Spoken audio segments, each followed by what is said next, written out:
안녕하십니까. CJB 모닝와이드 목요일 아침에 인사드립니다. 코로나19로 어려움을 겪고 있는 도내 소상공인과 자영업자의 자금난을 해소하기 위해서 충청북도가 소상공인 육성 자금을 700억 원에서 1,000억 원으로 확대 지원하기로 했습니다. 네, 다음 달 1일부터 충북신용보증재단에서 3차분 지원에 돌입한다고 하는데요. 대표자 본인이 사업자 등록증과 사업자 임대차 계약서, 신분증을 지참해 방문하면 된다고 합니다. 네, 업체당 최고 5천만 원, 최대 3년까지 이용이 가능하다고 하니까요. 충북의 소상공인 여러분들의 어려움이 조금이나마 덜어질 수 있기를 바랍니다. 네. 목요일 CJB 모닝와이드 뉴스 시작합니다. 지난주 고3에 이어 어제부터 초등학교 1, 2학년을 비롯한 2차 등교가 시작됐습니다. 학부모들은 마음을 놓지 못해 안절부절했고 학교는 학교대로 초긴장 상태였습니다. 이윤영 기자가 학교 현장을 다녀왔습니다. 엄마 손을 꼭 쥔 채 생애 첫 등굣길에 나선 아이들. 몸집만한 가방을 둘러매고 교문 앞에서 자신의 이름이 새겨진 명찰도 받습니다. 마스크를 쓰고 친구들과 1m씩 떨어져야 하지만 난생 처음 등굣길에 오른 아이들은 마냥 즐겁고 신납니다. 신나고 재밌고 선생님도 만나고 친구들도 만나서 기뻐요. 교문 밖에서 저만치 사라져가는 아이들의 뒷모습을 지켜보는 학부모들은 발걸음이 떨어지질 않습니다. 아직 저학년이고 유치원 애들이라 사실 안 갔으면 좋겠고, 지금 서울 이런 데는 또 확진자 초등학생 애들도 늘고 유치원 애들도 막 생겨났잖아요. 충북 지역 267개 초등학교가 등교 수업을 맞이했습니다. 이번 주에는 1, 2학년만 등교를 하되 홀수반, 짝수반이나 오전, 오후반으로 나눠서 등교합니다. 1학년은 여기 정문에서, 그리고 2학년은 후문에서 하다 보니까 그것으로 인한 어떤 그 밀집도도 많이 떨어진 것 같습니다. 역시 어제부터 등교가 시작된 중3교실에는 책상마다 투명 칸막이가 등장했습니다. 선생님은 마스크를 쓰고 수업하면 소리가 잘 안 들릴까 봐 마이크까지 마련했습니다. 이렇게 준비를 해도 방역에 구멍이 생길까 조마조마합니다. 쉬는 시간에 모든 학생들이 나오는 게 아니라 반별로 시간이 다르게 조정되어 있고요. 교실과 화장실과 그다음에 복도에 지도하는 선생님들을 일부 학교에선 학부모들의 불만도 터져 나왔습니다. 학교 측이 첫 등굣길에 나선 1학년 학부모와 학생들을 운동장에 모두 모이게 한 겁니다. 이렇게 지금 이 시국에 이렇게 하면 안 되신 학교 자체가 큰 학교도 아니고 굳이 이렇게 모여서서 그 말씀을 듣고 가야 하나. 모두가 처음 경험하는 코로나19 시대 등굣길. 선생님들의 수고와 학부모들의 걱정 속에 등교는 시작됐습니다. CJB 뉴스 이윤영입니다. 수소차를 계약한 분들이 애타게 기다려온 충전소가 마침내 다음 달부터 운영에 들어갑니다. 충북에선 4곳이 우선 문을 여는데 당초 계획보다 한참 늦은 지각 영업입니다.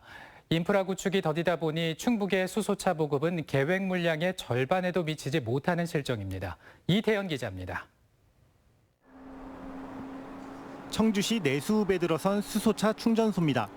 충북에서는 첫 수소차 충전소로 가동 준비를 마친 뒤 시운전에 들어갔습니다. 이곳을 포함해 청주 2곳과 충주 음성에 들어설 수소 충전소는 다음 달부터 운영을 시작합니다. 하지만 이들 4곳 모두 당초 계획대로라면 지난해 설치가 완료됐어야 합니다. 안전성 검증 과정에서 지체되고 올해 초에는 코로나19 여파까지 더해지면서 설치 작업이 지연됐습니다. 충전소가 없다 보니 차량 구입비의 절반을 보조금으로 지원하는 데에도 불구하고 충북의 수소차 수요는 여전히 저조한 실정입니다. 지난해 충북도민이 구입한 수소 차량은 93대로 이는 보급 계획 260대의 절반에도 미치지 못하는 수준입니다. 올해도 충청북도는 677대의 수소차 지원을 계획하고 있지만 유가 하락과 코로나19로 인한 경기 침체로 수요 전망이 그리 밝지가 않습니다. 처음 도입되다 보니까 가스안전공사에서 기술 검토가 조금 늦어졌습니다. 그리고 그 이후에 이제 코로나19에 의해서 시운전팀이 조금 늦게 도착하는 바람에 울산만 하더라도 2022년까지 수소차 보급을 7,000대까지 확대하겠다고 발표하는 등 전국 여러 자치단체가 적극적인 자세를 보이고 있어 수소산업 선점을 위해서는 보다 신속한 인프라 구축이 요구되고 있습니다. CJB 뉴스 이태현입니다. 시민이 위험한 상황에 처해 있을 때 열일 제치고 현장으로 향하는 사람들이 바로 119 구급대원이죠. 그런데 구급대원을 향한 폭행과 폭언이 매년 끊이지 않아 소방청이 강력한 대책 마련에 나섰습니다. 안정은 기자의 보도입니다. 구급차에 누워있던 한 남성이 구급대원의 멱살을 잡더니 벼란간 손찌검을 합니다. 또 다른 구급차 안, 환자 옆에 있던 50대 남성 보호자가 갑자기 구급대원을 향해 주먹을 휘두릅니다. 욕설과 폭언은 다반사입니다. 왜 이제서야 출동을 했냐고 엄청 되게 폭언을 하고 욕설을 많이 섞어서 도와주러 온 사람들한테 왜 이렇게 하는 거지 하는 생각도 들고. 구급대원 등 소방공무원에 대한 폭력 행위를 막기 위해 지난 2018년 구급차 내 CCTV 설치가 의무화됐습니다. 하지만 CCTV 설치 후에도 폭행은 근절되지 않고 있습니다. 최근 3년간 도내에서 발생한 구급대원 폭행 피해 건수는 총 15건으로 한 해 평균 5건꼴로 발생했습니다. 이에 소방청이 한층 강화된 대책을 추진하기로 했습니다. 구급차에 비상 버튼을 장착키로 했는데 충북은 전체 68대 가운데 올해 20대에 우선 설치됩니다. 소방기본법에 구조 구급 활동 방해금지 조항에 욕설 등 모욕금지 조항을 추가하는 입법 보완도 추진하기로 했습니다. 119 구급대원은 현장에 출동하여 도민의 재산과 생명을 지키는 막대한 업무를 수행하고 있습니다. 폭행과 폭언을 하는 경우는 무관용 원칙을 적용하여 적극 대응해 나갈 예정입니다. 최근 3년간 발생한 도내 구급대원 폭행 사건 15건 가운데 11건은 징역형이 선고되는 등 법원의 처벌 수위도 엄격해지고 있습니다. CJB 뉴스 안정은입니다. 제천 단양 선거에서 패배한 더불어민주당이 내혹에 휩싸였습니다. 더불어민주당 충북도당이 이후삼 의원을 고발한 당원을 제명 등 중징계하자 당사자들은 가혹하다며 크게 반발하고 있습니다. 김기수 기자입니다. 21대 국회의원 선거 투표 닷새 전 박한규 전 도의원은 같은 당 이후삼 후보를 뇌물수수 혐의로 고발했습니다. 2018년 지방선거를 앞두고 후보들에게 300만 원의 면접비를 받았고 대선 때는 20에서 100만 원씩 사무실 운영비를 각출했다는 겁니다.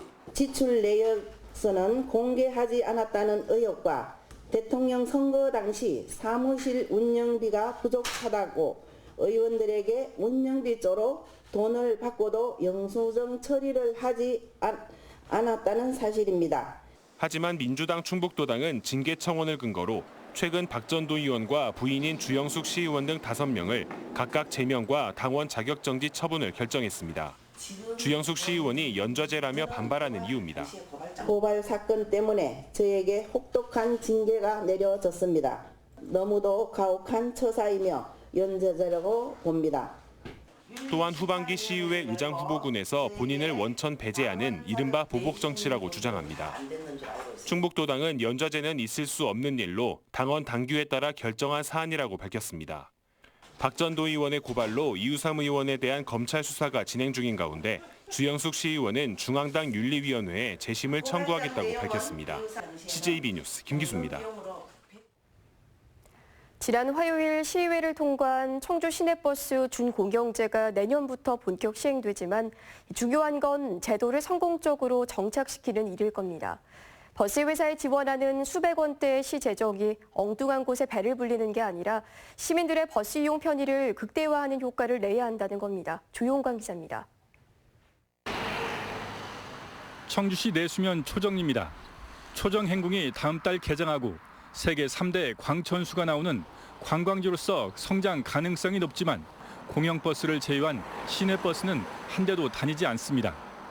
청주 시내로 가려면 먼저 내수까지 가서 갈아타야 합니다. 온천 물이 좋아서 자주 오시는데 차편이 너무 불편하다는 말씀 많이들 하시더라고요. 청주시의회를 통과한 시내버스 준공영제가 시행되면 이 같은 불편은 상당 부분 해소될 전망입니다. 청주 지역 6개 업체가 보유하고 있는 433대의 시내버스가 청주 시내 T자형 노선에서 벗어나 상간 벽지와 비수익 노선에도 투입됩니다. 노선권을 시에서 운영을 하니까 아무렇게도 그 이용자 편익에 의한 노선이 개편되지 않을까. 대신 청주시는 시행 첫 해 기존 무료 환승 지원금 등을 포함한 351억 원을 업체에 지원하기로 했습니다.